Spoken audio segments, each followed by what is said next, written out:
Денес сакаме да ви преточиме како досегашната локална власт, предводена од Социјалдемократскиот сојуз на Македонија, за повеќе од 12 години успеа да упропасти едно јавно предпријатие кое што треба да биде главната артерија за животот во општината. Во Комуналец моментално работат 422 вработени на неопределено и неколку стотина на договорно определено време. Аналогно на тоа, во истото предпријатие има вработени кои што таму работат по 10 до 15 години и истите немаат напредувано ниту едно скалило во кариерата поради една и единствена причина.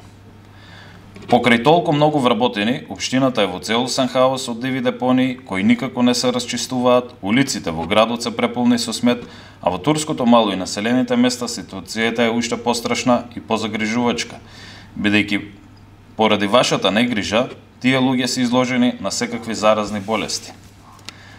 Од тука и прашањето, дали луѓето од турското мало и населените места ги сметате за граѓани од втор или трет ред? Во владењето на Социјалдемократскиот сојуз на Македонија, во Комуналец, поголемиот дел од возниот парк не е обновен уште од 1998 година, а тие што се купени се половни возила, кои што многу често се расипани, а нивните поправки се доста скапи.